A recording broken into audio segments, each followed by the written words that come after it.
Supreme medicine God system. अध्याय 81। जब मैं छोटी थी, मेरे पिता का देहांत हो गया था और मेरी माँ अक्सर बाहर रहती थी, इसलिए मेरे दादा दादी ने मेरा पालन पोषण किया।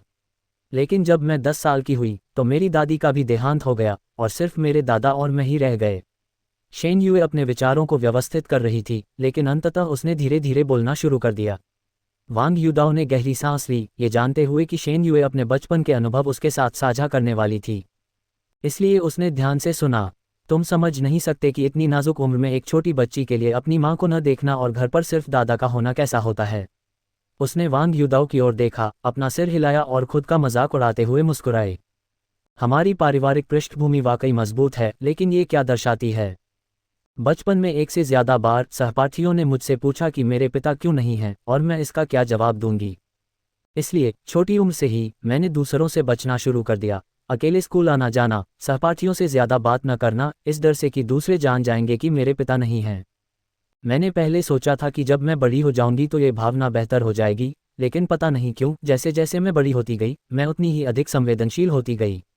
आखिरकार मैंने विदेश जाने का फैसला किया, एक ऐसी जगह जहां मुझे कोई नहीं जानता था, एक नई जिंदगी शुरू करने के लिए। लेकिन शेन युए ने अपना सिर हिलाया, उसके चेहरे पर अकेलेपन की एक झलक उभर आई।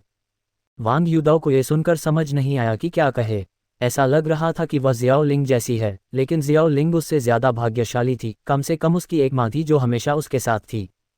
लेकिन सबसे जरूरी हिस्सा अब आना चाहिए था, है ना? जैसे ही वांग युदाओ शेन युए को उसके अनुभवों के बारे में बताते हुए सुनने ही वाला था, उसे अचानक लगा कि कुछ गड़बड़ है। ऐसा लग रहा था कि हमेशा लोग पीछे से उसका पीछा कर रहे हैं। उसने भौहें चढ़ाईं। क्या ये लोग बूढ़े शेनहे द्वारा भेजे गए हो सकते हैं? ऐसा नहीं हो सकता। उसने लापरवाही से पीछे मुड़कर देखा और तुरंत अपना अनुमान खारिज कर दिया। ये लोग निश्चित रूप से बूढ़े शेनहे द्वारा नहीं भेजे गए थे। तो ये लोग उसका पीछा क्यों कर रहे थे? क्या वे उसे लूटने की कोशिश कर रहे थे? ऐसा नहीं लग रहा था। क्या आपने कभी इतने सारे लोगों को एक ही व्यक्ति को लूटने की कोशिश करते देखा है? बैंक डकैती के लिए भी ये बहुत ज्यादा होगा। क्या वे फिरौती के लिए उसका अपहरण करने की कोशिश कर रहे थे? उसने अपने बगल में शेन यू को देखा और इन लोगों के स्वाद पर आश्चर्यचकित हुए बिना नहीं रह सका। ये वाकई बहुत अच्छा था। शेन यू को बिल्कुल भी पता नहीं था कि कोई उनका पीछा कर रहा है, लेकिन उसने बोलना जारी नहीं रखा। उसके चेहरे पर कुछ परेशानी थी, मानो वह पिछली घटनाओं का जिक्र करने से हिचकिचा रही हो। और सही भी था, ये बातें सीधे शब्दों में कहें तो उसके दर्द की जड़ थीं।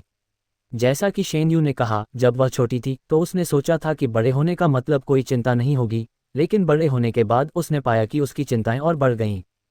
कहते हैं कि बचपन की यादें जिंदगी भर रहती हैं, और अनुमान है कि कुछ लोग बचपन में सहे गए दर्द को कभी नहीं भूल पाते। वांग युदाओ पहले पूछना चाहता था, लेकिन आखिरकार उसने अपना मुंह बंद कर लिया। ऐसे मामलों में शायद उसे खुद बोलने देना ही बेहतर होगा। ये कहने के बजाय कि शेनहे को अवसाद है, ये कहना ज्यादा सही होगा कि शेन यू को कोई मानसिक बीमारी है। हालांकि शेन यू एक डॉक्टर होने के बावजूद ये स्पष्ट है कि वह अभी भी अपनी मानसिक स्थिति के आगे शक्तिहीन है, जिसे वह स्पष्ट रूप से समझती है।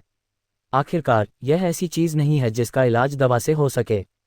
वांग युदाओ और शेन युए बहुत धीरे धीरे चल रहे थे, यहाँ तक कि हर 3-5 कदम पर रुक भी रहे थे। धीरे धीरे वे कई 100 मीटर चल चुके थे। ये छोटा रास्ता वाहनों के लिए सुलभ नहीं था। आमतौर पर यहाँ कुछ ही बुजुर्ग लोग ठंडी हवा का आनंद लेने और शतरंज खेलने आते थे, या लोग शाम को टहलने आते थे। लेकिन अब दोपहर के भोजन के बाद ज्यादा देर नहीं हुई थी और बाहर धूप बहुत तेज थी, तो बुजुर्ग लोग बाहर कैसे जा सकते थे? इसलिए आसपास लगभग कोई नहीं था। वांग युदाओ रुक गया, लगातार अपने पीछे लोगों को देख रहा था। हालांकि शेन युए अपनी यादों में खोई हुई और पूरी तरह से अनजान लग रही थी। तभी उनके पीछे के लोग उनके पास पहुंच गए। कुल 7 आदमी थे, 7 हटे कट्टे आदमी, जिन्होंने सीधे वांग युदाओ और शेन युए को घेर लिया। उनमें से एक आदमी चिल्लाया, जाओ। साधारण छोटे चोरों से अलग, साफ सुथरा और निर्णायक ये वांग था युदाओ का इन लोगों के बारे में आकलन। उसके हाव भाव अचानक बदल गए और इसी क्षण शेन यू को भी एहसास हो गया कि कुछ गड़बड़ है। उसका चेहरा तुरंत पीला पड़ गया। उसी समय वांग युदाओ ने पास आ रहे एक आदमी को पहचाना और उसे मुक्का मारा। जोरदार मुक्का सीधे उस आदमी की छाती पर लगा। उस आदमी की छाती में दर्द हुआ और उसने सहज ही अपना शरीर नीचे कर लिया, लेकिन वांग युदाओ उछल पड़ा, उसका पैर उस आदमी की पीठ पर पड़ गया। उसका शरीर तुरंत बाकियों से आधा सिर ऊपर उठ गया। बाएं पैर को पीठ पर रखकर दाएं पैर ने उस आदमी के पीछे वाले पर सटीक निशाना साधा और उसकी गर्दन पर जोर से लात मारी, जिससे वह पीछे की ओर उड़ गया। बाकी सभी लोग इस स्थिति से चौंक गए। उन्होंने शुरू में सोचा था कि वह कोई ऐसा व्यक्ति है जिसने मार्शल आर्ट का अभ्यास किया है, लेकिन उसे की पीठ के ऊपर से लात मारने से यह स्पष्ट हो गया कि वह कोई साधारण सा कौशल वाला व्यक्ति नहीं था। बिना किसी असली कौशल के तुम गंदी चालें खेलना चाहते हो। वांग युदाओ जमीन पर स्थिर होकर गिर पड़ा और कुछ लोगों को देखने लगा। शेन यू उसके बगल में खड़ी इस स्थिति को देखकर हौंफने लगी। वह सचमुच स्तब्ध थी। दिन के उजाले में ऐसा कुछ हो रहा था और वांग युदाओ का कौशल निस्संदेह वाकई लाजवाब था। हालांकि उसके शब्दों ने इन लोगों को स्पष्ट रूप से उकसाया। उनकी शुरुआती झिझक बिना किसी निशान के गायब हो गई। उसे पकड़ो। जिस आदमी ने पहले चिल्लाया था उसने हाथ हिलाया और जो कुछ लोग रुके थे उन्होंने फिर से वांग युदाओ को घेर लिया। वांग युदाओ के चेहरे पर थोड़ी गंभीरता थी। हालांकि अब उसके कौशल ठीक ठाक थे, लेकिन वे बस ठीक ठाक ही थे। आखिरकार वहां 7-8 लोग थे और एक उस्ताद भी मुक्कों की बौछार से अभिभूत हो सकता है। इसके अलावा उसने केवल एक ही शारीरिक सुदृढ़ीकरण तकनीक का अभ्यास किया था। उसका शरीर एक सामान्य व्यक्ति से थोड़ा ही मजबूत था। यहाँ का इलाका उसके लिए काफी फायदेमंद था। उसने एक आदमी की नाक पर मुक्का मारा जिससे उसमें से खून बहने लगा।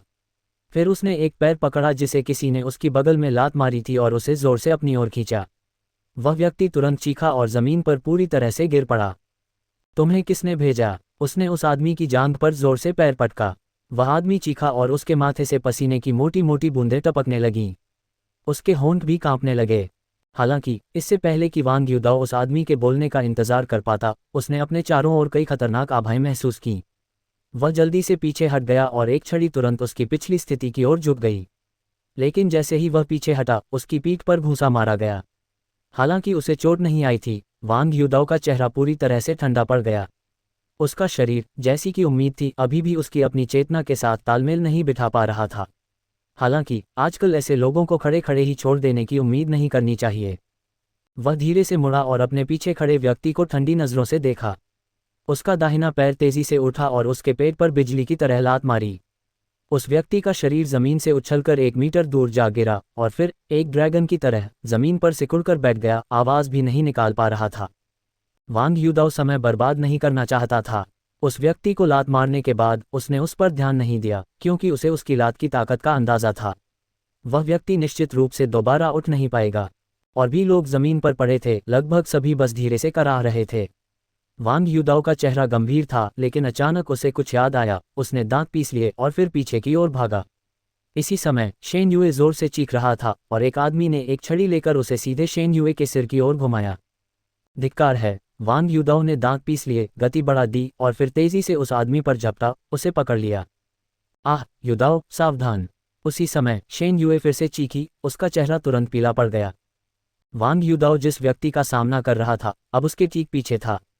उसने छड़ी उठाए, वांग युदाओ के आगे की ओर झपट्टा मारने पर निशाना साधा और उसके सिर पर वार किया। तुरंत ही खून बहने लगा। वांग युदाओ हौंफने लगा, फिर मुड़ा और उस आदमी की छाती पर भूसा मारा। फिर वह घूमा और बचे हुए आखिरी व्यक्ति के पेट पर लात मारी। ये कुछ लोग आखिरकार जमीन पर गिर पड़े। उसके सिर के पिछले हिस्से में दर्द वांग युदाओ की कल्पना से भी ज्यादा था। उसने उसे छुआ और पाया कि खून बह रहा है। अपने पैरों पर हाँफते हुए आदमी को देखते ही उसके चेहरे पर एक भयंकर भाव उभर आया। वांग युदाओ घुटनों के बल बैठ गया, अपने हाथ से उसके मुंह के कोने से खून पोंछा और धीरे से बोला, कैसा लगा? बताओ, तुम्हें किसने भेजा है? हालांकि उसने पहले ही अंदाजा लगा लिया था, फिर भी उसे इसकी पुष्टि करनी थी। वरना अगर बाद में उसने किसी गलत व्यक्ति को मारा तो बहुत बड़ी मुसीबत हो जाएगी। उस आदमी के चेहरे पर डर की एक झलक दिखाई दी। वह इतने लंबे समय से इस काम में था, लेकिन उसने कभी किसी को इतना जबरदस्त नहीं देखा था।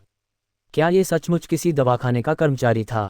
क्या ये कोई पेशेवर मुक्केबाज नहीं था, या कोई हत्यारा? उसकी समझ में शायद किसी उच्च पदस्थ हत्यारे या मुक्केबाज में ही इतनी कुशलता होगी। वांग युदाओ की फीकी मुस्कान देखकर उसे समझ नहीं आया कि क्यों, लेकिन उसके दिल का डर अचानक गहरा गया। उसे ये भी लगा कि अगर वह कुछ नहीं बोला तो यह आदमी सीधे उसके चेहरे पर मुक्का मार देगा। वांग युदाओ की मुक्का याद करते हुए उसने झट से जवाब दिया, ये हुतियान है। हुतियान है ना?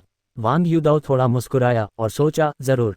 यान किंग ने कहा कि यह आदमी कोई साधारण अमीर दूसरी पीढ़ी का नहीं था। उसके पिता के वैध और अवैध दोनों ही क्षेत्रों में संबंध थे। वह सही थी, वह इतनी जल्दी दस्तक देने आया था। उस आदमी पर हाथ पहुंचते हुए वांग युदाओ खड़ा हो गया। उसे तुरंत चक्कर आने लगा। उसने पहले ही महसूस कर लिया था कि कोई उसे मार रहा है और वांग युदाओ ने अपना शरीर हिलाया था, इस डर से कि कहीं उसे डंडे से मार न दिया जाए। लेकिन उसने सोचा भी नहीं था कि उसे इतनी जोर से मारा जाएगा कि खून बहने लगेगा। उसका शरीर लड़खड़ाया और वांग युदाओ को थोड़ा चक्कर सा आया। तभी एक कोमल उपस्थिति उसके हाथ पर अचानक आ पहुंची। शेन युए का चेहरा सदमे से पीला पड़ गया। उसने कभी ऐसी घटना की उम्मीद नहीं की थी। अगर वह अभी न होती तो वांग युदाओ को चोट नहीं लगती। वांग युदाओ के सिर पर लगे खून को देखकर उसकी आंखें हल्की लाल हो गईं। उसका दिल कांप रहा था।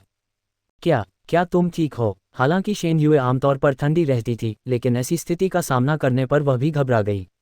मैं ठीक हूँ, चलो पहले यहाँ से चलते हैं। वांग युदाओ ने भौहें चढ़ाईं। अब उसे बस थोड़ा चक्कर आ रहा था और खून बह रहा था, इसलिए यह कोई बड़ी बात नहीं थी। शेन युए ने जल्दी से कहा, ओह, और फिर वांग युदाओ को जल्दी से उठाकर अपने घर की ओर चल पड़ी। वांग युदाओ की हालत को देखते हुए उसे पट्टी बांधनी जरूरी थी, वरना टेटनस की वजह से परेशानी हो सकती थी। कुछ मिनट बाद लिविंग रूम में शेन हे, जो थोड़ा उत्तेजित था, शांत हो गया। वह खुद बहुत उत्तेजित था, उसे इतनी आसान सी चाल समझ नहीं आई थी। इससे पहले रात के खाने के दौरान वांग युदाओ और शेन युए ज्यादा करीब नहीं थे। फिर अचानक एक बहस के बाद वे अंतरंग हो गए। कोई मूर्ख भी समझ सकता है कि क्या हो रहा है। शेन हे ने अपना सिर हिलाया, समझ नहीं आ रहा था कि क्या कहे। तभी अचानक दरवाजे की घंटी बजी। शेन हे थोड़ा चौंका। उसने मेज की तरफ देखा और महसूस किया कि शेन युए बाहर जाते समय अपनी चाबियां नहीं ले गई थी, इसलिए उसने जल्दी से दरवाज़ा खोलने गया। लेकिन जैसे ही उसने दरवाज़ा खोला, उसने देखा कि शेन युए वांग युदाओ को अंदर लाने में मदद कर रही है, और वांग युदाओ सीधे सोफे पर गिर पड़ा। चक्कर आना तो कम हो गया था, लेकिन वांग युदाओ ने सोचा और शेन युए की गोद से न उठने का फैसला किया, क्योंकि वह एहसास बहुत आरामदायक था। और इससे पहले उसे हमेशा लगता था कि शेन हे का ये कहना कि शेन युए को उसके बारे में अच्छी राय है, बकवास है, लेकिन अब लग रहा था कि यह सच हो सकता है। क्या हुआ? उसे चोट कैसे लगी? वांग युदाओ के सिर पर खून देखकर शेन हे के हाव भाव तुरंत बदल गए।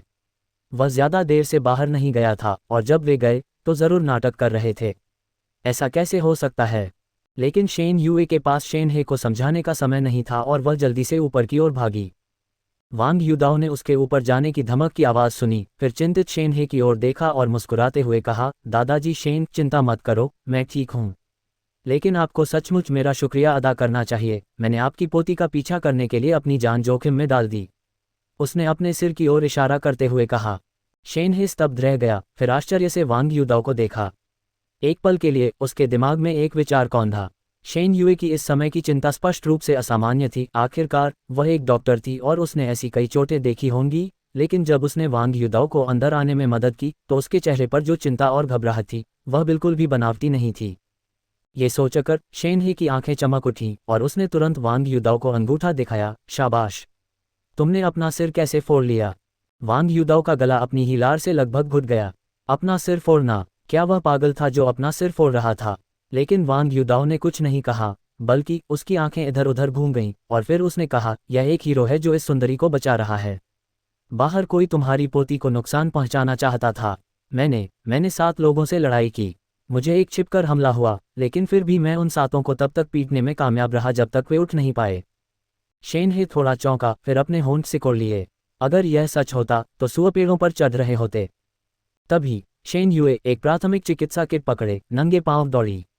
उसने जल्दी से वांग युदाओ के घाव की जांच की। उसके चेहरे पर असहनीय दया के भाव उभर आए। फिर उसने घाव साफ किया और वांग युदाओ पर सावधानी से पट्टी बांधी।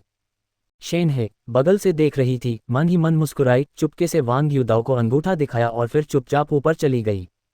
शेन युए ने वांग युदाओ का सिर पकड़ रखा था और वह उसे आगे से पकड़े हुए थी, इसलिए वांग युदाओ का चेहरा सीधे शेन युए की छाती से सटा हुआ था।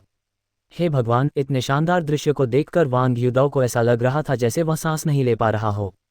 शुक्र है, शेन युए ने फुर्ती दिखाई और 1 मिनट से भी कम समय में वांग युदाओ की पट्टी बांध दी। फिर उसने चिंता से वांग युदाओ की ओर देखा। कैसे हो? अभी भी चक्कर आ रहे हैं?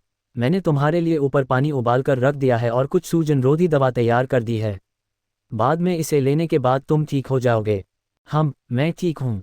वैसे अगर मुझे पता होता कि चोट लगने पर तुम इतनी नरमी बरतोगे तो मैं पहले ही चोटिल हो जाता। वांग युदाओ ने शेन युए की ओर देखा और हल्के से मुस्कुराए। शेन युए हौंफने लगी। उसकी आंखें थोड़ी सी बचकर चल रही थीं। कभी कभी वह वांग युदाओ की तरफ देखती, फिर दूसरी तरफ देख लेती। पहले थोड़ी देर सो क्यों नहीं लेते? हालांकि चोट लगने के बाद उसके घाव पर पट्टी बांध दी गई थी, फिर भी इधर उधर न भटकना ही बेहतर था। वांग युदाओ ने सिर हिलाया। बात करते करते उसका सिर अभी भी थोड़ा चकरा रहा था, शायद दवा की वजह से। चलो मेरे कमरे में चलते हैं। शेन युए ने वांग युदाओ का हाथ पकड़ लिया, उसे ऊपर खींचने के लिए तैयार। वांग युदाओ ने आश्चर्य से कहा, फिर कहा, दरअसल सोफा भी ठीक है। तुम आ रहे हो या नहीं? शेन युए को वांग युदाओ की क्या परवाह। उसके चेहरे पर गुस्से की एक झलक दिखाई दी और उसकी आवाज़ भी थोड़ी ऊंची हो गई। ठीक है, मैं जा रही हूँ, मैं जा रही हूँ। वांग युदाओ ने एक कड़वी मुस्कान दी। औरतें वाकई नासमझ होती हैं। पहले जब वह उसके बिस्तर पर बैठता था तो उसे बहुत घिन आती थी, लेकिन अब वह चाहती थी कि वह उसके बिस्तर पर सोए। जल्द ही, क्या वह उसके साथ नहीं सोएगा? शेन युए का बिस्तर अभी भी बहुत मुलायम था, आखिरकार वो एक लड़की का था। वांग युदाओ पहली बार किसी लड़की के बिस्तर पर सो रहा था, लेकिन वो सचमुच थोड़ा थका हुआ था और शेन युए के बिस्तर पर ही सो गया। जब उसकी आंख खुली तो कमरा बिल्कुल अंधेरा था, कोई नजर नहीं आ रहा था। बाहर थोड़ी रोशनी थी जो स्ट्रीट लाइट की लग रही थी। उसने अपना फ़ोन निकाला और ये देखकर चौंक गया कि शाम के 7 बज चुके थे। वह जल्दी से कमरे से बाहर भागा और नीचे गया, लेकिन वहां सिर्फ ओल्ड मास्टर शेन ही थे जो आराम कुर्सी पर बैठकर कोई धुन गुनगुना रहे थे। हा, तुम जाग रहे हो। शेन हे ने वांग युदाओ को नीचे आते देखकर हंसते हुए उनका स्वागत किया। वांग युदाओ ने अपना माथा दबाया, सिर हिलाया और फिर पूछा, शेन युए कहाँ है? ओह, मुझे नहीं पता। शायद वो आपको देखना नहीं चाहती थी, इसलिए अस्पताल गई होगी। आप तो कमाल के इंसान हैं, युवा गुरु। शेन हे मुस्कुराया। वांग युदाओ के सो जाने के बाद शेन युए लिविंग रूम में टहल रही थी। वांग युदाओ के जागने से 5 मिनट पहले ही उसने अपने कपड़े बदले और अपना बैग लेकर चली गई। जाहिर है, वांग युदाओ ने जो दवा ली थी उसमें कोई बेहोशी की दवा थी। शेन युए आगे पीछे टहलती रही, शायद इसलिए कि उसे समझ नहीं आ रहा था कि वांग युदाओ का सामना कैसे करे। बेशक शेन हे को ठीक से पता नहीं था कि उनके बीच क्या हुआ था, लेकिन शेन युए को ऐसा व्यवहार करने पर मजबूर करने वाली कोई भी बात शायद बुरी नहीं थी। उस शेन युए की तुलना में जो पहले किसी आदमी की आंखों में भी नहीं देखती थी, ये शेन युए पहले से ही उतनी ही सामान्य थी जितनी हो सकती थी। अरे, उसने मुझे बेहोशी की दवा दे दी। वांग युदाओ वहीं जड़वत हक्का बक्का खड़ा रहा। शायद, वरना वह इतने संयोग से तुम्हारे उठने से ठीक 5 मिनट पहले कैसे चली गई होगी। लेकिन उसके दादा होने के नाते उसकी चिंता और दुविधा भरी अभिव्यक्ति देखकर मैं सचमुच बहुत खुश हूँ। शेन हे जोर से हंस पड़ा। वांग युदाओ ने शेन हे की तरफ आंखें घुमाईं। ये बूढ़ा आदमी अपनी बुढ़ापे में वाकई अपमानजनक था, लेकिन एक औरत द्वारा बेहोश करने वाली दवा दिए जाने से उसे अंदर से बहुत ठेस पहुंची थी। ये बहुत अपमानजनक था। ये नशीला पदार्थ दिए जाने और मारपीट किए जाने से कैसे अलग था? नहीं, उसे पीने और अपनी भड़ास निकालने के लिए कोई जगह ढूंढनी थी। बूढ़े मालिक शेन को विदाई देने के बाद वांग युदाओ के दिल में अभी भी एक गांठ सी महसूस हो रही थी। वह उसे बेहोश करने वाली दवा कैसे दे सकती थी? खैर, कुछ लोगों की नज़र में यह कोई बड़ी बात नहीं हो सकती, लेकिन वांग युदाओ इससे उबर ही नहीं पा रहा था। काफ़ी सोचने के बाद उसने लीहू के साथ बार में जाकर ड्रिंक करने का फैसला किया। ज़्यादा देर नहीं हुई थी और वांग युदाओ को थोड़ी भूख भी लगी थी। इस समय बार में ज़्यादा लोग नहीं थे। वांग युदाओ ने अंदर जाने से पहले लीहू को फ़ोन किया था। ये, भाई वांग, आपके सिर को क्या हुआ? वांग युदाओ को फिर से देखकर लीहू बहुत उत्साहित लग रहा था। जब से उसे पता चला कि वांग युदाओ वांग चेंगकाई का दोस्त है, उसे लग रहा था कि अच्छे दिन आने वाले हैं। क्या लियू डोंग बहुत शक्तिशाली नहीं था? पहले तो उसे लियू डोंग से डर नहीं लगता था, लेकिन लियू डोंग को एक नया शक्तिशाली समर्थक मिल गया था, इसलिए वह सतर्क रहने लगा था। कोई बात नहीं, सामान उठाते समय गलती से उससे टकरा गया था। वांग युदाओ ने हाथ हिलाया और आगे कहा, चलो बैठने के लिए एक अलग कमरा ढूंढते हैं, बाहर बहुत शोर है।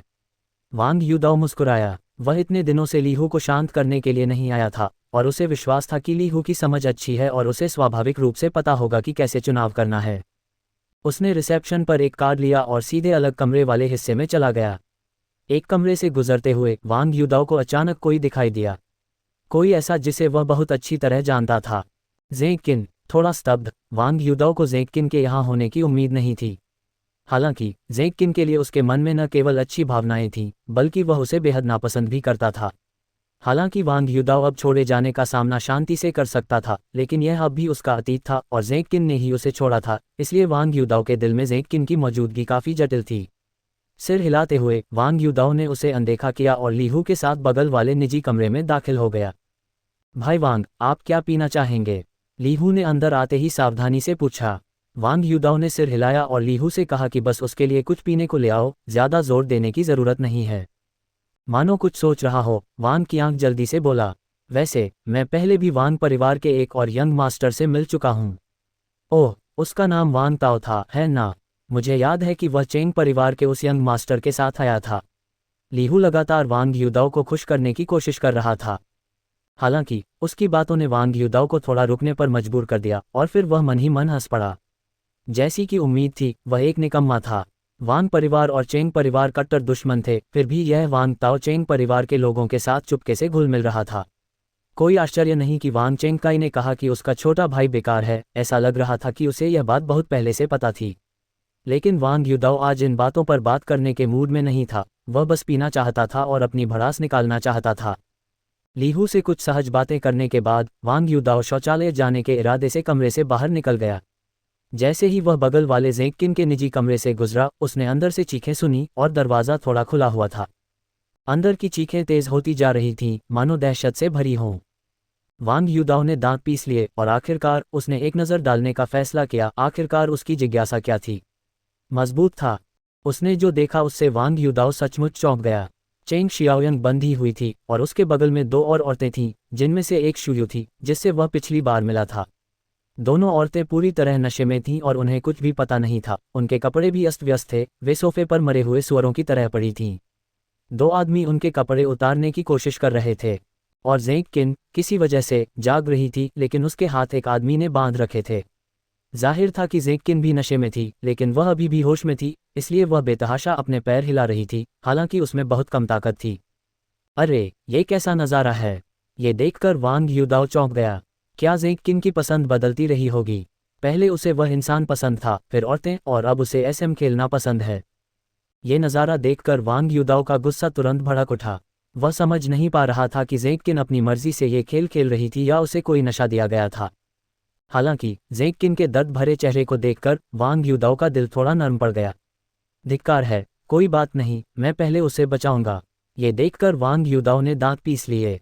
हालांकि इस औरत ने उसे घिनौना और बहुत परेशान करने वाला महसूस कराया था, फिर भी वह कभी उसकी प्रेमिका थी। अगर उसका सामना इससे न हुआ होता तो ये लोग जो चाहे कर सकते थे, लेकिन अब जब उसका सामना इससे हो गया है और उसने उसे नहीं बचाया, तो ये सचमुच बेरहमी होगी।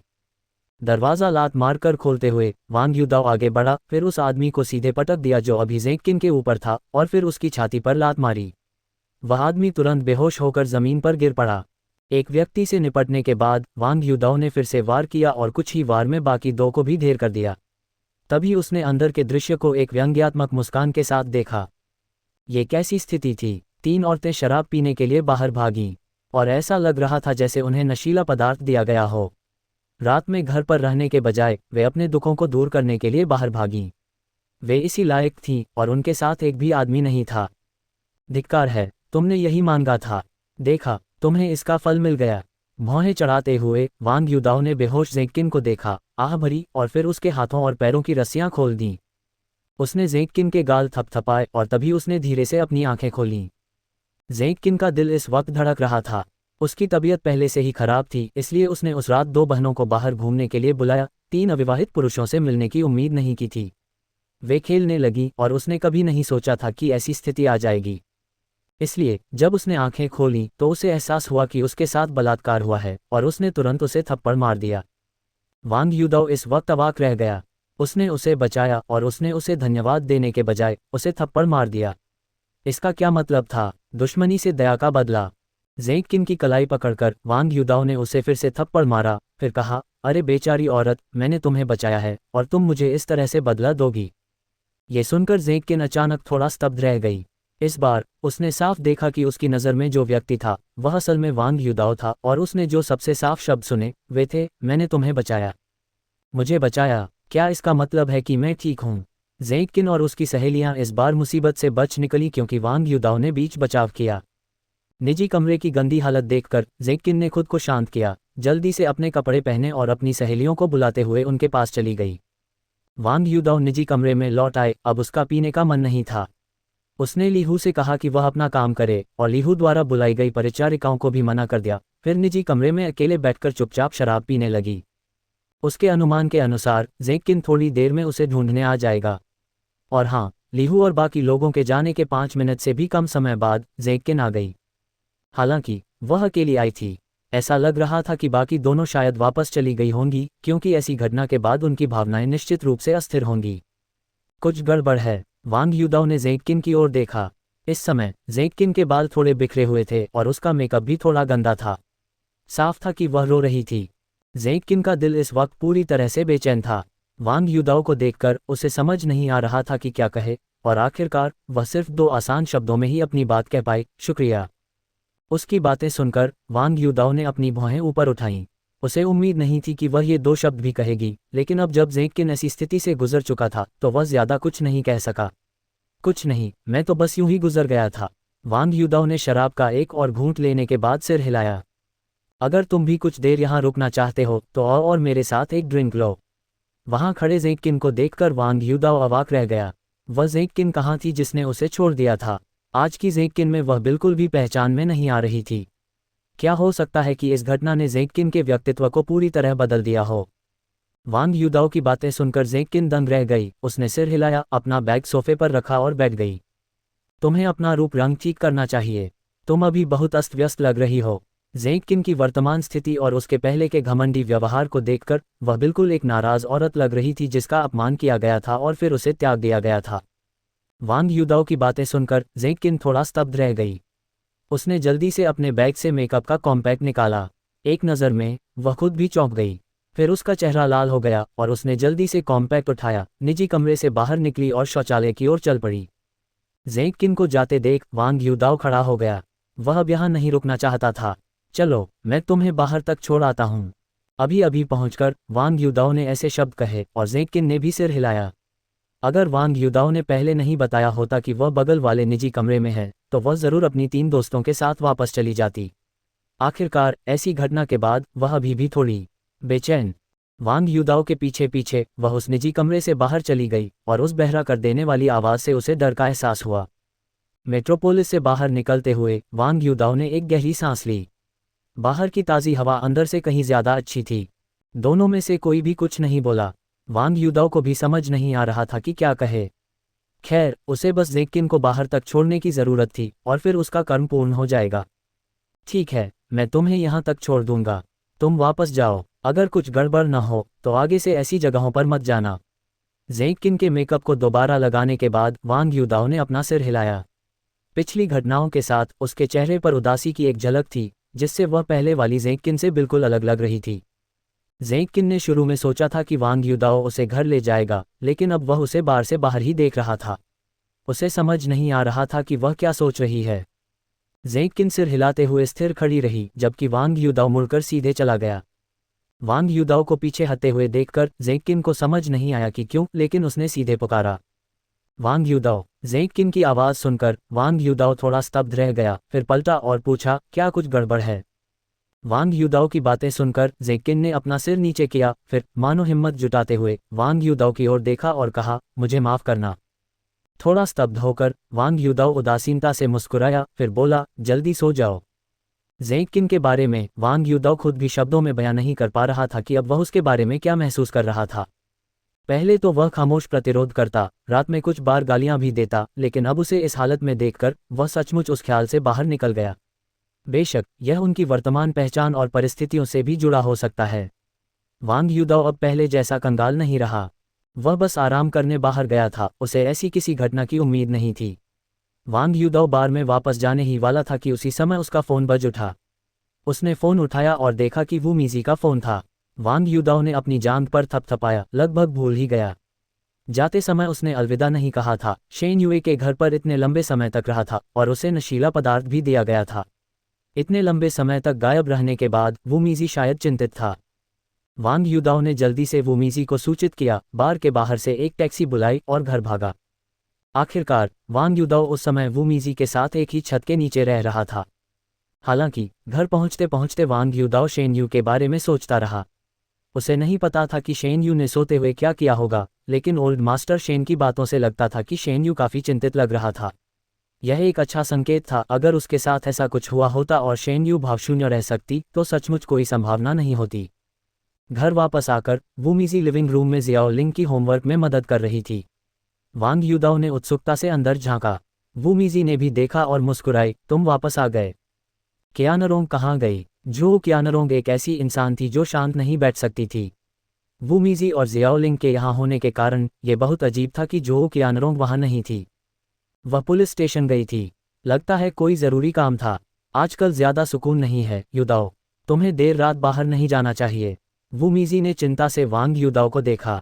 हालांकि वह जानती थी कि वांग युदाओ लड़ाई में काफ़ी सक्षम है, लेकिन बहुत ज़्यादा अंधेरे रास्तों पर चलने से अंततः भूतों का सामना करना पड़ता है।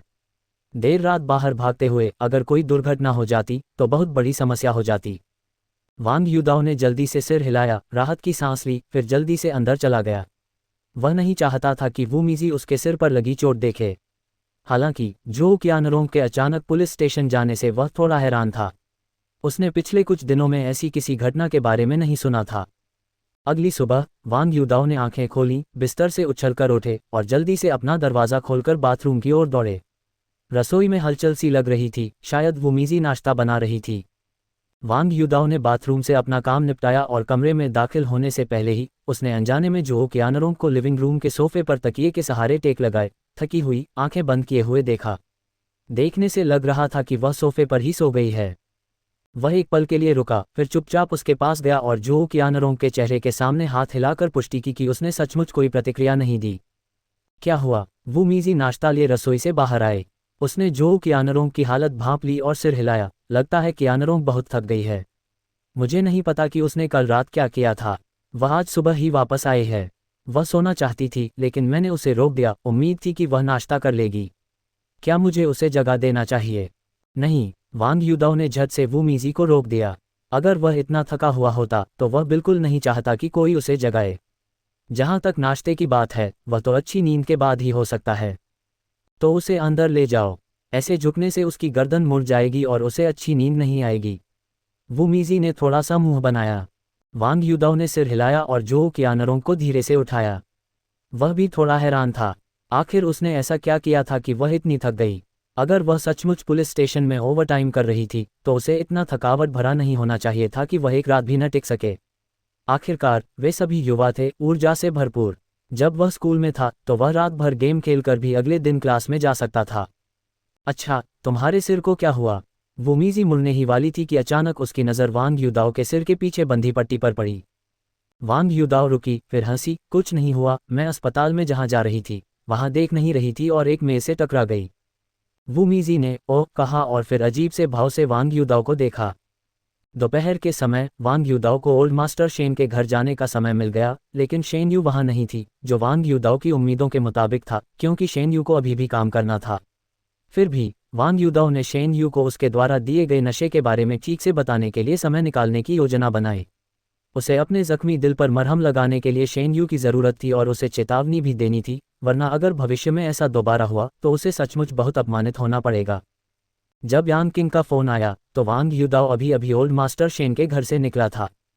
उसने पहले शेन यू को ढूंढने के लिए अस्पताल जाने की योजना बनाई थी, लेकिन अचानक यांग किंग का फ़ोन आने पर वांग युदाओ अपनी योजना बदल सकता था। बेशक सबसे ज़रूरी बात यह थी कि उसने यांग किंग से पहले ही वादा कर दिया था, और उस लड़के झू कियांग की आवाज़ भी फ़ोन के दूसरी तरफ थी। जाहिर है वे दोनों प्रेमी जोड़े पहले से ही एक दूसरे के करीब आ रहे थे। धिक्कार है, वो बच्चा कितना तेज़ काम करता है। वांग युदाओ ने अवाक होकर फ़ोन रख दिया। वे एक दूसरे को बस कुछ ही दिनों से जानते थे, है ना? शांगनान अकादमी शांगनान शहर की एक प्रमुख अकादमी मानी जाती थी, और यह पूरे शांगनान शहर का सबसे बड़ा स्कूल था जिसकी राष्ट्रीय स्तर पर ऊंची रैंकिंग थी। बेशक इसमें अच्छे और बुरे दोनों थे। सच कहूं तो वांग युदाओ और यांग किंग को पूर्व छात्र माना जाना चाहिए, और वांग युदाओ तो एक उच्च वर्गीय छात्र भी था। झू कियांग के अनुसार यांग किंग अभी जूनियर थी और शायद अगले साल अपनी इंटर्नशिप शुरू करेगी। अगर वे इस मौके का फ़ायदा उठा सकें तो भविष्य में वे सचमुच एक साथ हो सकते हैं। शांगनान अकादमी में कई लोग स्कूल के गेट पर खड़े होकर इधर उधर देख रहे थे। झू कियांग की नज़रें यांग किंग पर टिकी रहीं और वह कभी कभी दूर की ओर भी देखता था। अरे, तुम्हें क्या लगता है कि वांग युदाओ इतना बदल गया है? मुझे पहले कभी ध्यान क्यों नहीं आया कि वो इतना कमाल का है। किनलैन भी आज आई थी। दरअसल यांग किंग का इरादा आज के मामले में किनलैन के बॉयफ्रेंड पैंगटोंग से मदद मांगने का था, क्योंकि पैंगटोंग भी मार्शल आर्ट का अच्छा खासा ज्ञान रखने वाला एक फिटनेस कोच था। बेशक सबसे ज़रूरी बात यह थी कि पैंगटोंग लंबा और ताकतवर था। इस मामले पर पहले ही सहमति बन चुकी थी, बस पैंगटोन को बताना बाकी था। लेकिन तभी अचानक वो शख्स आ गया और यान किंग की नज़रें तुरंत वांग युदाओ पर टिक गईं। क्या मजाक है, जब इतना अच्छा आदमी इस्तेमाल करने के लिए है तो इंतज़ार क्यों? मुझे भी नहीं पता। जू कियांग ने सिर हिलाया, उसके चेहरे पर थोड़ा गुस्सा था। मैं उसके साथ 3 साल तक सोया और मुझे पता ही नहीं चला। धिक्कार है, क्या ये आदमी शुरू से ही भेड़ बनने का नाटक कर रहा था? इस आदमी ने मुझे और क्या नहीं बताया? शायद वो दूसरी पीढ़ी का अमीर भी हो। तार्किक रूप से कहें तो वे 3 साल साथ रहे थे, 7 पार्टियां की थी, सजा भुगती थी। 3 सालों में क्या नहीं हुआ? और तो और पुरुषों के छात्रावास महिलाओं के छात्रावासों जैसे नहीं थे जहां छोटी मोटी लड़ाइयां होती थीं। ज्यादातर समय छात्रावास में सभी लोग साथ ही रहते थे। एक दूसरे को समझने के लिए 3 साल काफी थे। जाहिर है पिछले जू कियांग ने भी यही सोचा था। उसे पता था कि वांग युदाओ का गृहनगर कहाँ है, और वांग युदाओ ने भी कहा था कि उसकी पारिवारिक स्थिति बहुत अच्छी नहीं है। लेकिन अब उसे इस पर शक होने लगा था, क्योंकि उनके दूसरे साल में उनके डॉम के साथी नशे में धुत होकर किसी की गर्लफ्रेंड से टकरा गए थे। उस समय डॉम में सबको बुरी तरह पीटा गया था। अगर वह लड़का वाकई इतना कमाल का होता और उस समय आगे आता तो उन्हें इतनी पिटाई नहीं झेलनी पड़ती। ये तो वाकई अजीब है। किन लैन हैरान दिखी। वे पुराने सहपाठी थे और उसे शुरू में लगा था कि वे एक दूसरे को अच्छी तरह जानते हैं, लेकिन अब लग रहा था कि यह कहना अभी जल्दबाजी होगी। वे आ गए, वे आ गए। यान किंग दूर सड़क पर घूर रही थी। उसने एक टैक्सी रुकी देखी और फिर वह व्यक्ति कार से उतर गया। जू कियांग और किनलैन ने भी जल्दी से देखा और देखा कि वांग युदाओ पैसे देकर उनकी तरफ आ रहा है। वांग युदाओ को उम्मीद नहीं थी कि किनलैन वहां होगी, लेकिन किनलैन के अलावा सिर्फ वे 2 प्रेमी जोड़े ही बचे थे। अरे क्या बात है, मेरा स्वागत है। वांग युदाओ मुस्कुराया। पुराने सहपाठियों के साथ रहना काफी सुकून भरा था। स्कूल छोड़ने के तुरंत बाद उसे सचमुच स्कूली जिंदगी की बहुत याद आ रही थी, और जाहिर है अब भी उसे बहुत याद आती है। बिल्कुल, हम अपने बड़े हीरो का स्वागत कर रहे हैं। अरे तुम्हारे सिर को क्या हुआ? किनलैन ने चंचल मुस्कान के साथ वांग युदाओ को देखा, अपनी बाहें क्रॉस करके उसे सिर से पैर तक गौर से देख रही थी। उसने उस दिन इतनी पी ली थी कि उसे पता ही नहीं चला कि वह कैसे चली गई। बस जब वह उठी तो पैंगटोन के हाव भाव थोड़े बिगड़े हुए थे, लेकिन किनलैन बेफिक्र थी और उसने इनमें से किसी भी बात पर ध्यान नहीं दिया। आह कुछ नहीं, वांग युदाओ मुस्कुराया। उसे उस रात जो हुआ था वह साफ याद आ रहा था। हा मेरा मजाक मत उड़ाओ। वांग युदाओ मुस्कुराई, फिर यान किंग की तरफ सिर हिलाया। चलो चलें। यान किंग ने भी सिर हिलाया, समय का अंदाजा लगाते हुए लड़ाई शुरू हो चुकी होगी। उसे वांग युदाओ पर पूरा भरोसा था। यान किंग और किनलैन आगे बढ़े। जैसे ही जू कियांग ने वांग युदाओ को देखा, उसने तुरंत अपना हाथ वांग युदाओ के कंधे पर रख दिया, फिर शरारती भाव से उसकी ओर देखा। बताओ तुम्हारे साथ और क्या हो रहा है जो मुझे नहीं पता? अरे जू कियांग को शायद पता था कि वांग युदाओ के कितने बाल हैं, लेकिन उसे यह नहीं पता था कि इस आदमी के मार्शल आर्ट कौशल कई लोगों को हरा सकते हैं। वांग युदाओ ने अपना कंधा हिलाया, नमकीन सुअर का हाथ छुड़ाने की कोशिश की, लेकिन जू कियांग ने उसे थोड़ा ज्यादा कसकर पकड़ रखा था और वह बिल्कुल भी नहीं हिला, इसलिए वह बस बेबसी से अपना सिर हिला सका। क्या तुम्हें मेरे बारे में सब कुछ नहीं पता? इसके अलावा तुम्हें मुझे कुछ निजी जगह देनी होगी, मुझे कुछ रहस्य बनाए रखने दो, है ना? जू कियांग ने वांग युदाओ को तिरस्कार से देखा।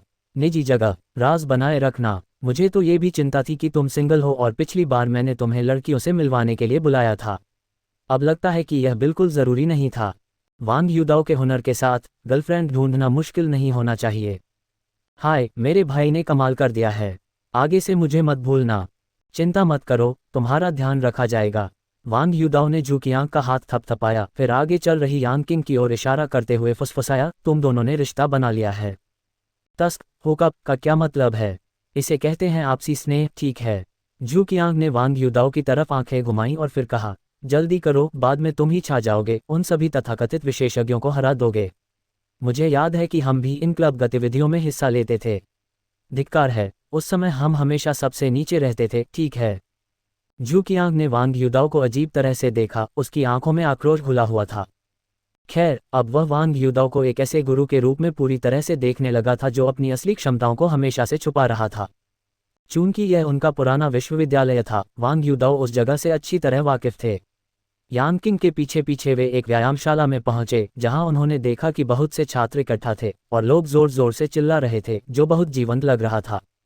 जैसे ही समूह भीड़ में घुसा, उन्होंने देखा कि एक आदमी जमीन पर घुटनों के बल बैठा है, उसे पीटा गया है। खड़ा हुआ व्यक्ति लगभग 1 मीटर 89 इंच लंबा था और उसकी मांसपेशियां सुडौल थीं जो काफी डरावनी लग रही थीं।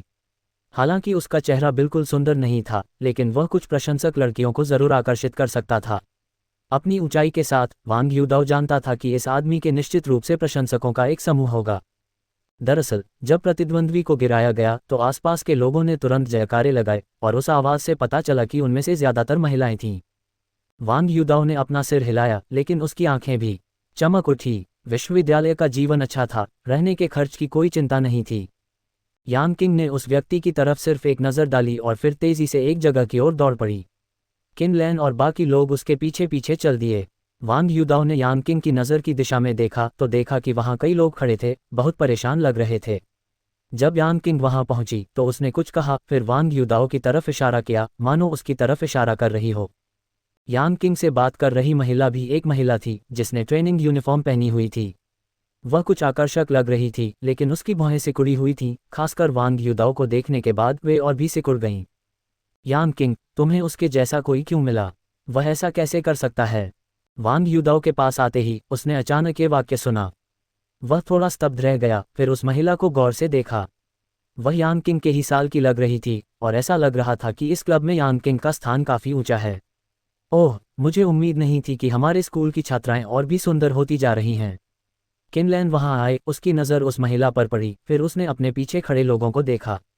लगभग सभी महिलाएं थीं, सभी ने ट्रेनिंग यूनिफॉर्म पहनी हुई थी और लग रहा था कि सभी एक ही क्लब से हैं।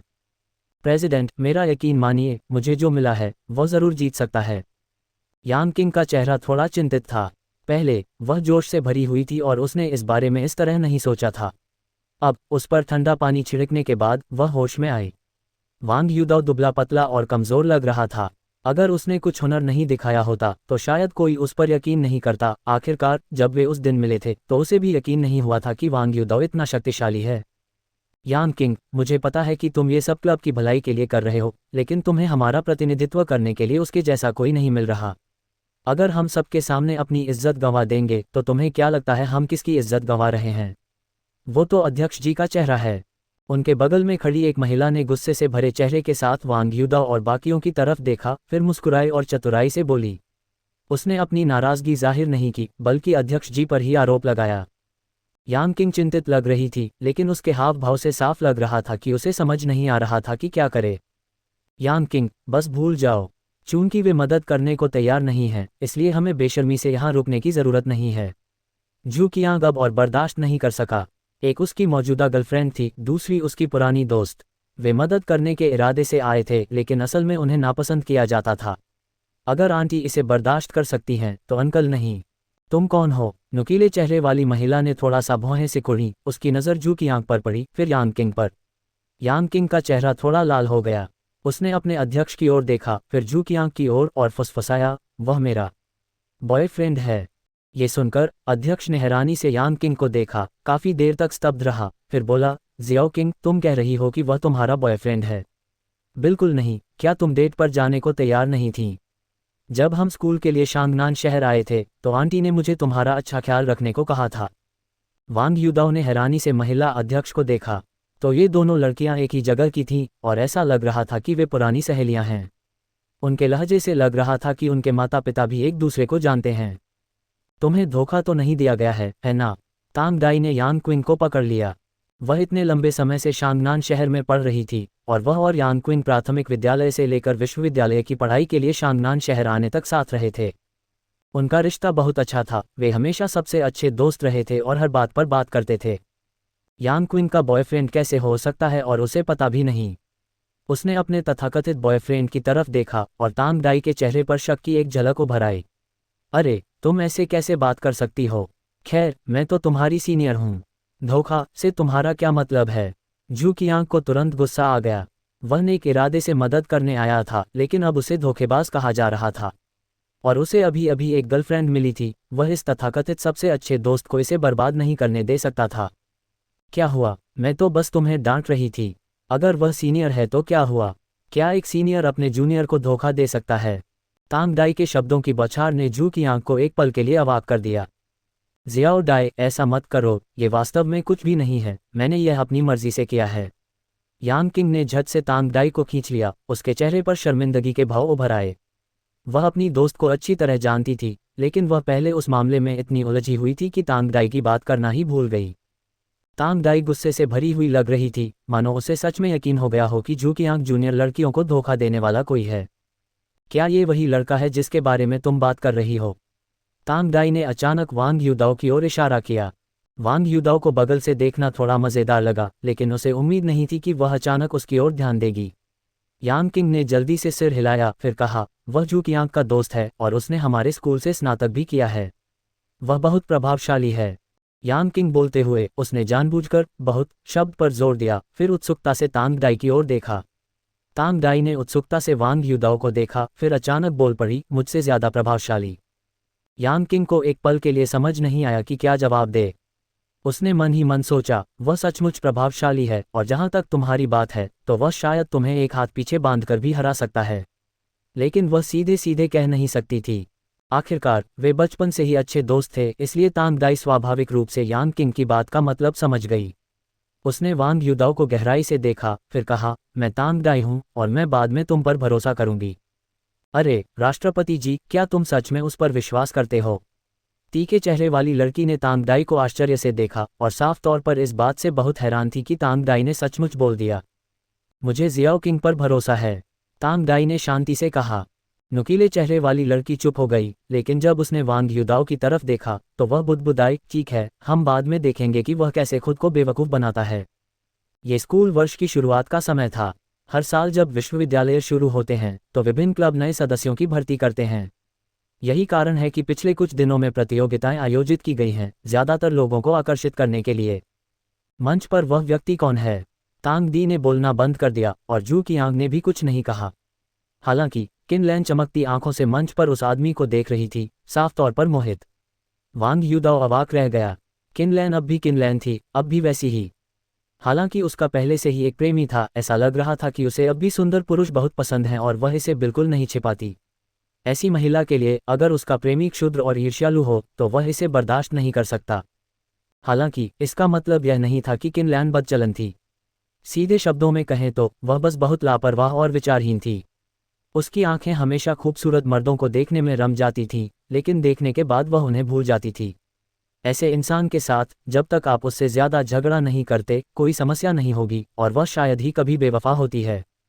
मुझे लगता है उसका नाम जियांग ताओ है, यांग किंग ने कहा, फिर चुपके से गंभीर चेहरे वाले तांग दाई की तरफ देखा और फुसफुसाया, वह एक ऐसा लड़का है जिसे जियाओ दाई पसंद करती है, लेकिन वे प्रतिद्वंद्वी हैं। उनके दोनों क्लब भी विरोधी हैं। ओह, जू कियांग ने ओह कहा, फिर तांग दाई को एक जानकार नज़र से देखा। ठीक है, हमारे अध्यक्ष जियांग ताओ ने एक बार फिर अपने प्रतिद्वंद्वी को हरा दिया है। ऐसा लगता है कि ताइक्वांडो क्लब अभी भी अव्वल है। मुझे लगता है इस स्कूल में उन्हें चुनौती देने वाला कोई नहीं बचा है। प्रतिद्वंद्वी को पहले ही जमीन पर पटक दिया गया था। मेजबान, जो एक महिला थी, ने माइक्रोफोन पकड़ा और खेल केंद्र में जोर से चिल्लाई। जैसे ही उसकी आवाज़ धीमी हुई, भीड़ में चीखें फिर से गूंज उठीं। जियांग ताओ नाम का वह लड़का बिना शर्ट के था, सिर्फ एक शॉर्ट्स पहने हुए। उसकी आंखें तांग दाई की ओर देख रही थीं, जो उत्तेजना से भरी थीं।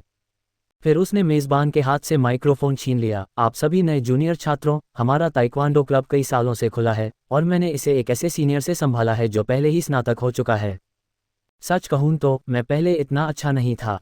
ताइक्वांडो क्लब में 1 साल की ट्रेनिंग के बाद मैं पहले ही 3 या 5 लोगों को हरा सकता था।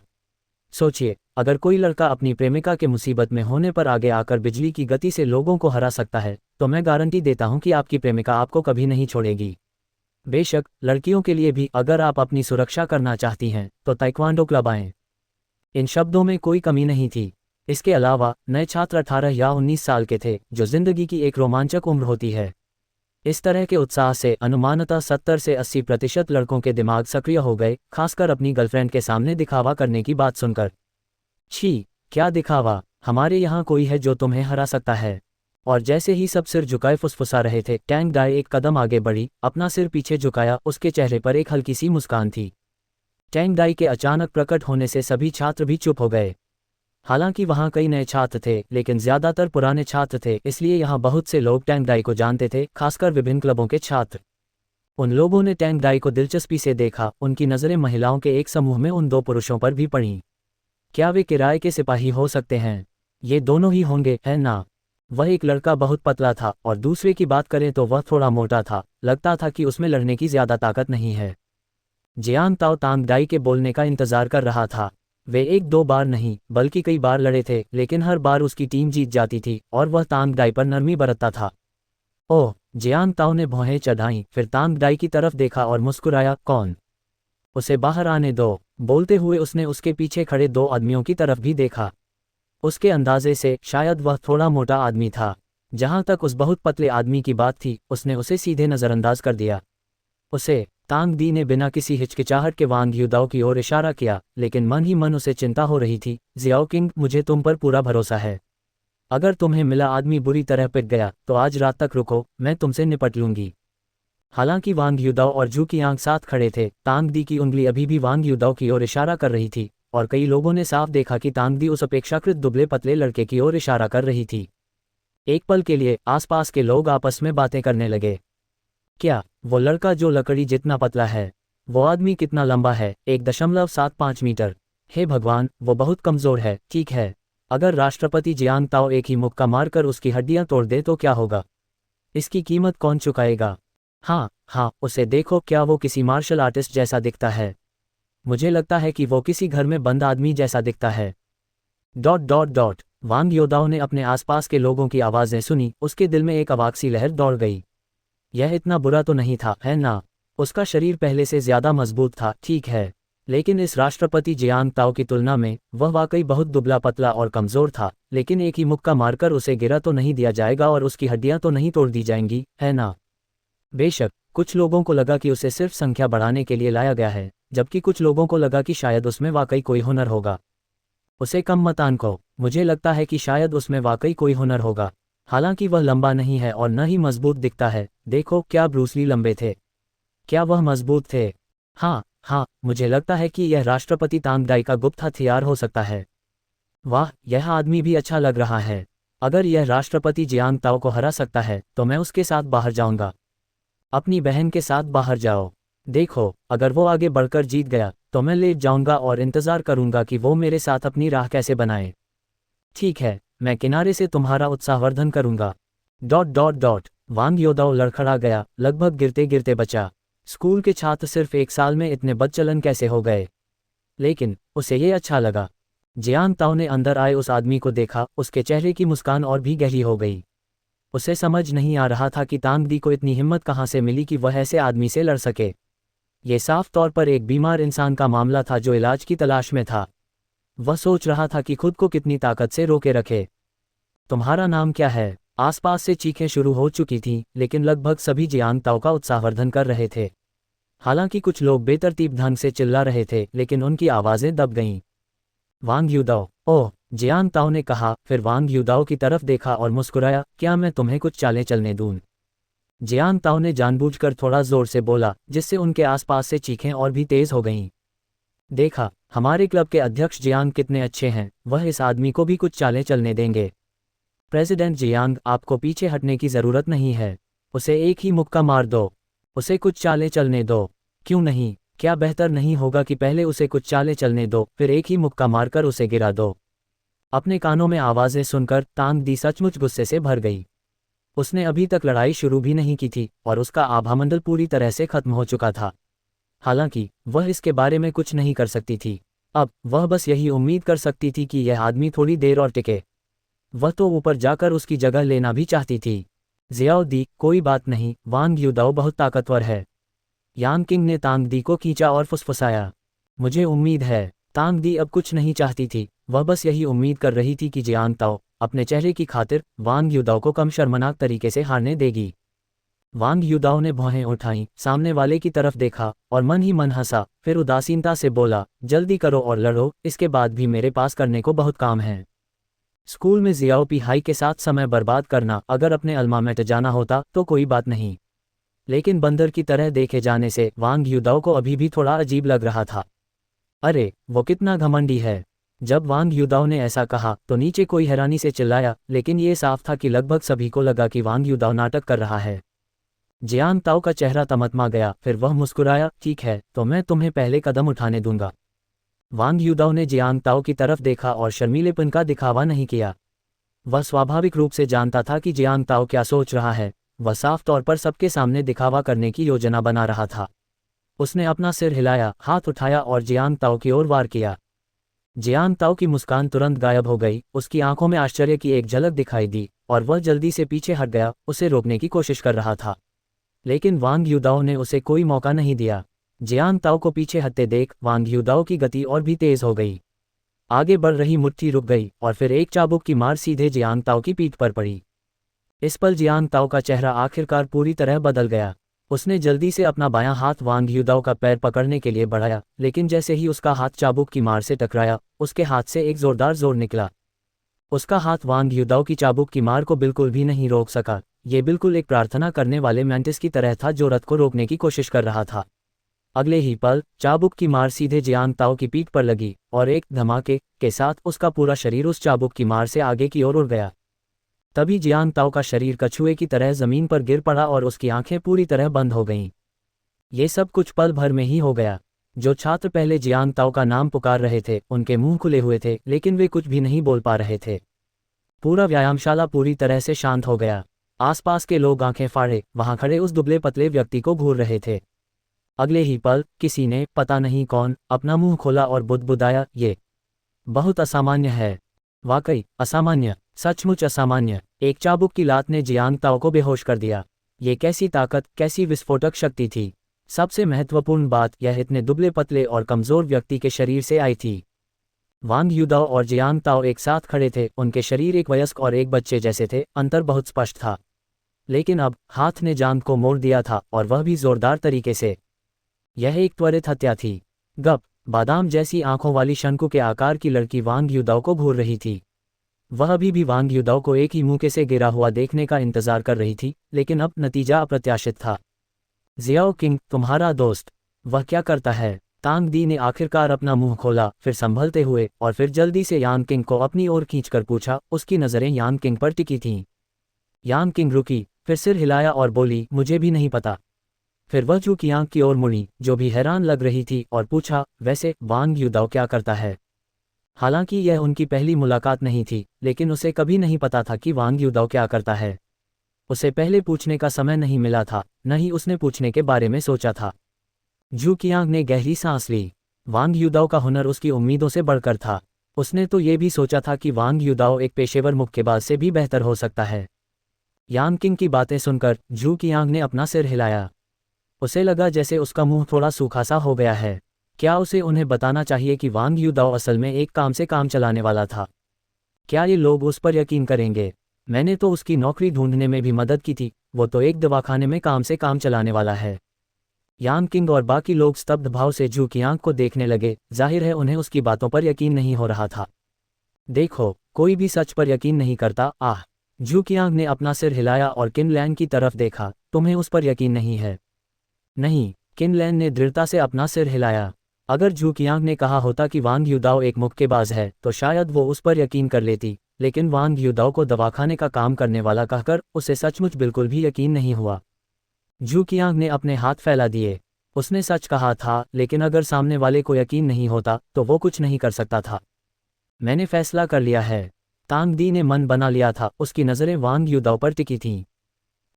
यान किंग ने तांग दी को अजीब नज़रों से देखा। जू कियांग ने भौहें चढ़ाईं। क्या इस औरत को वांग युदाओ में दिलचस्पी हो सकती है? लेकिन सोचने पर यह समझ में आता था। तांग दी कुंग-फू क्लब की अध्यक्ष थी, इसलिए उन्हें इस तरह की चीज़ें साफ तौर पर पसंद थीं, और वांग युदाओ इस मामले में काफ़ी मजबूत लग रहे थे। तांग दी का वांग युदाओ में दिलचस्पी लेना लाजमी था।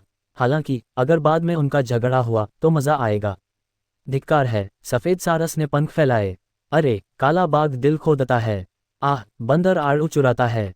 जाओ, गुवानेन कमल पर बैठा है। बस सोचकर ही ये दृश्य रोमांचक लग रहा था।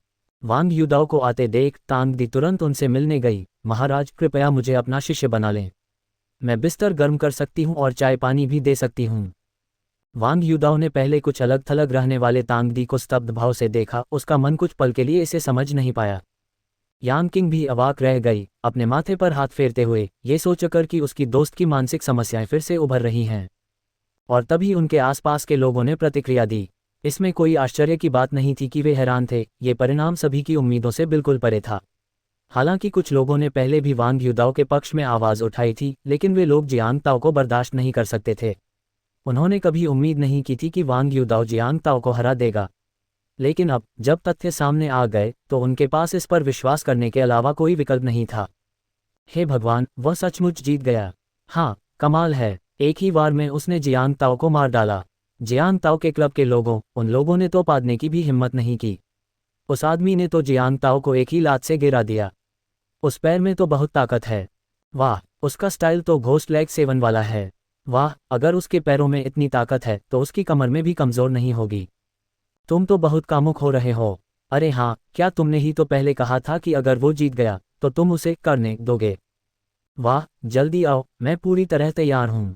जियांग ताओ के क्लब के लोगों के चेहरे पर उदासी छाई हुई थी। वे ही थे जो पहले सबसे जोर से चिल्ला रहे थे, लेकिन उन्हें उम्मीद नहीं थी कि जितना जोर से वे चिल्लाएंगे उतनी ही जोर से उन्हें मारा जाएगा। उन्होंने सोचा भी नहीं था कि जियांग ताओ हार जाएगा। जियांग ताओ को पहले भी कई लोगों ने चुनौती दी थी, लेकिन कोई भी उसके सामने 5 मिनट भी नहीं टिक पाया था। अब जियांग ताओ किसी और के सामने एक चाल भी नहीं टिक सका। कई लोग जल्दी से आगे बढ़े और जमीन पर पड़े बेहोश जियांग ताओ को खड़ा किया। ऐसा लग रहा था जैसे उसे बेहोश कर दिया गया हो। हालांकि स्टेडियम अब रुकने की जगह नहीं थी, इसलिए समूह ने जल्दी से जियांग ताओ को स्टेडियम से बाहर निकाला। शुरू से आखिर तक उन्होंने वांग युदाओ की तरफ देखने की हिम्मत नहीं की, जिसे उन्होंने कमाका था, इस डर से कि वह अचानक उन्हें लात मार देगा। वांग युदाओ ने यांग किंग की तरफ मुस्कुराते हुए इशारा किया कि उसने अपना काम पूरा कर लिया है। हालांकि तांग दी फिर बोली, महानायक, कृपया मुझे अपने साथ ले लो। मुझे अपना प्रशिक्षु बना लो। वांग युदाओ ने तांग दी को ऊपर से नीचे तक देखा, फिर सिर हिलाया, मैं प्रशिक्षु नहीं लेता। नहीं, महानायक, कृपया मुझे अपने साथ ले लो। मैं तुम्हें कोई परेशानी नहीं दूंगी, और अगर तुम मुझे अपने साथ ले जाओगे तो तुम्हें ज़रूर पता चलेगा कि मुझमें कई अच्छे गुण हैं। तांग दी ने जल्दी से सिर हिलाया। साफ था कि वह वांग युदाओ की प्रशिक्षु बनने के लिए दृढ़ थी। मेरे पास समय नहीं है, मैं हर दिन बहुत व्यस्त रहती हूँ। वांग युदाओ के पास प्रशिक्षु लेने का समय नहीं था, खासकर लड़ाई जैसे काम के लिए। लेकिन जियाओडी, यांग किंग ने जल्दी से तांग दी को अपनी ओर खींचा और उसे आंख मारी। तांग दी का पहले वांग युदाओ के प्रति रवैया अच्छा नहीं था, और अब वह चाहती थी कि वह उसे प्रशिक्षु बना ले। ये कैसे संभव हो सकता है? तांग दी यांग क्विंग की बात समझ गई और झट से चुप हो गई। हालांकि वह मन ही मन योजनाएं बना रही थी। चूंकि यांग क्विंग जू कियांग की प्रेमिका थी और जू कियांग वांग युदाओ का अच्छा दोस्त लग रहा था, शायद इसी रिश्ते के जरिए वह उसे मना सके। ठीक है, मुझे अभी भी कुछ काम करने हैं। चलो, आज के लिए यहीं छोड़ देते हैं। मैं तुम सबको किसी और दिन खाना खिलाऊंगी। उसने समय देखा, काफ़ी समय हो गया था। उसे अभी भी शेन यू से मिलने अस्पताल जाना था। चूंकि शेन यू के साथ उसका रिश्ता आगे बढ़ सकता था, इसलिए वह स्वाभाविक रूप से तैयार था। इसके अलावा वह शेन यू के व्यक्तित्व को जानता था, अगर वह अचानक दूर हो गया तो शेन यू भी दूर हो जाएगी, और जो चिंगारी उन्होंने पैदा की थी वह शायद अंधेरे में खो जाएगी। और सच कहूं तो उसे शेन यू सचमुच पसंद थी, एक सच्ची चाहत, खासकर उसे जानने के बाद। उसे पता नहीं क्यों, लेकिन उसके मन में शेन यू की रक्षा करने की इच्छा थी। जू कियांग वांग युदाओ को रुकने और साथ घूमने के लिए कहने ही वाला था, लेकिन वांग युदाओ जाने पर अड़ा रहा। किनलैन भी लाचार थी, लेकिन आखिरकार वे अब बड़े हो चुके थे और निश्चित रूप से स्कूल की तरह आज़ाद नहीं थे। इसके अलावा इस बार आने का उसका मकसद बस वांग युदाओ से फिर से मिलना था। पिछली बार वह इतनी सदमे में थी कि जब वह उठी तो वह पहले से ही घर पर थी और उसे पता नहीं था कि उसके बाद क्या हुआ। उसे ये भी लग रहा था कि उसके पास जो था, पहले जो देखा था, वह शायद एक सपना था। यह मुलाकात बस इसकी पुष्टि करने के लिए थी। अब जब उसने देखा कि वांग युदाओ सचमुच इतना शक्तिशाली है तो उसे राहत मिली। खैर, आगे बहुत समय था और वे अभी भी उसी शहर में थे। किनलैन, जू कियांग और बाकियों को अलविदा कहने के बाद वांग युदाओ बाहर गया और एक टैक्सी बुलाई, फिर जल्दी से अस्पताल पहुंचा। अस्पताल में दाखिल होते ही वांग युदाओ ने बहुत गुस्से का नाटक किया। बेशक ये पूरी तरह से दिखावा नहीं था, क्योंकि वह सचमुच गुस्से में था। दफ्तर के अंदर शेन युए कुछ बेचैन थी। उसके 2 काले घेरे साफ दिखाई दे रहे थे। सच कहूं तो कल रात उसे ठीक से नींद नहीं आई थी। सोते समय पिछले दिन की घटनाएं उसके दिमाग में एक चलचित्र की तरह बार बार घूमती रहीं। खासकर आंखें बंद करने के बाद वे तस्वीरें और भी साफ होती गईं, जिससे वह पूरी रात करवटें बदलती रही, जब तक कि आखिरकार रात के दूसरे पहर में उसे नींद नहीं आ गई। और कल वांग युदाओ के घायल होने के बाद दोपहर में उसके पास वांग युदाओ को कुछ नींद की गोलियां देने के अलावा कोई चारा नहीं था, इस उम्मीद में कि उसे रात को अच्छी नींद आएगी। दूसरी ओर वह लिविंग रूम में टहल रही थी। उसके दादाजी ने ये सब देखा होगा। उसने पहले कभी ऐसे मामलों का सामना नहीं किया था, इसलिए उसे समझ नहीं आ रहा था कि जब वांग युदाओ जागेगा तो उसे क्या कहेगी। इसलिए जब वांग युदाओ जागने ही वाला था तो उसने जल्दी से अपना बैग उठाया और उससे बचने के लिए अस्पताल भाग गई। सच तो ये था कि उस समय उसके पास कोई काम नहीं था। वह लगभग समय होने तक अस्पताल में रही, फिर गाड़ी चलाकर वापस आ गई। दरअसल यहाँ सबसे अकथनीय भावना शेन यू की अपनी थी। पहले जब वह पुरुषों को देखती थी तो उसे नापसंदगी का एहसास भी होता था, खासकर जब तथाकथित प्रेमियों का सामना होता था। इसलिए पुरुष रोगियों के साथ व्यवहार करते समय वह शांत रहने की पूरी कोशिश करती थी।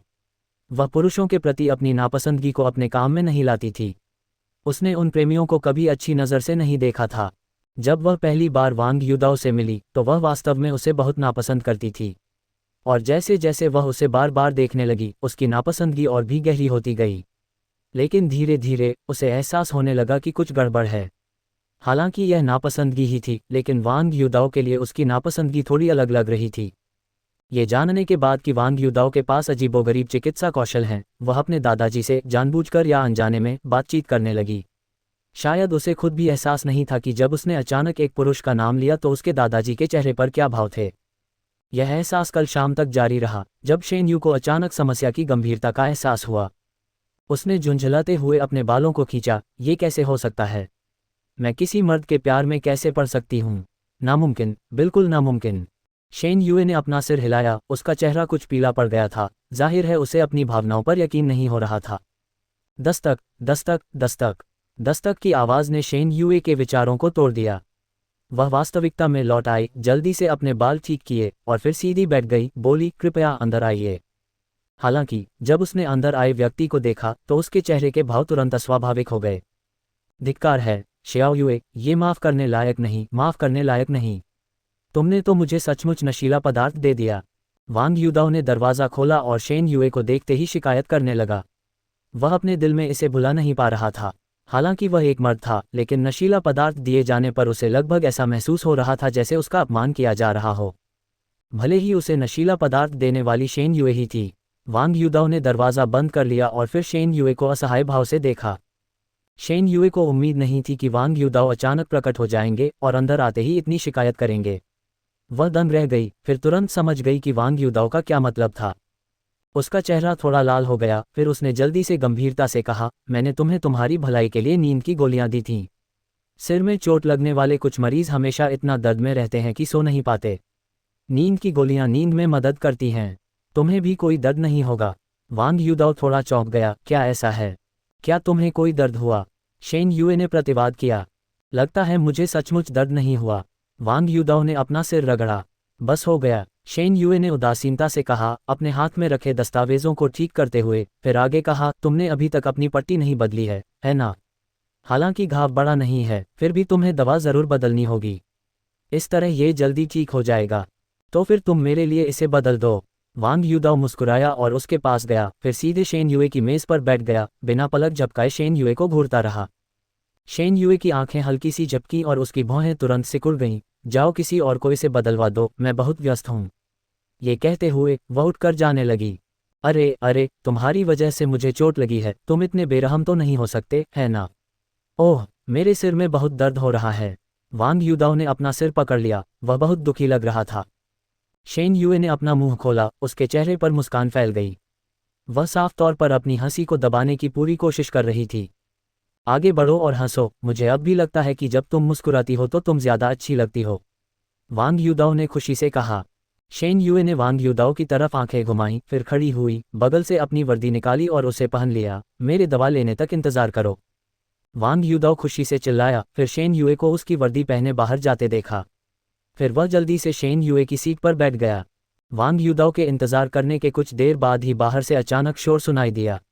वांग युदाओ थोड़ा चौंका, ऐसा लग रहा था कि यह शेन यूए की आवाज़ थी। वांग युदाओ जल्दी से डेस्क से उतरा, दरवाज़ा खोला और एक पुरुष डॉक्टर को गुलाबों का गुलदस्ता पकड़े देखा। ज़ियाओ यू, मैं तुम्हें सचमुच पसंद करता हूँ, तुम मुझे हमेशा क्यों ठुकरा देती हो? चश्मा पहने आदमी चिंतित लग रहा था, उसकी आंखें उत्सुकता से भरी हुई थीं। शेन यूए का चेहरा इतना काला था कि ऐसा लग रहा था जैसे उसमें से पानी निचोड़ा जा सकता है।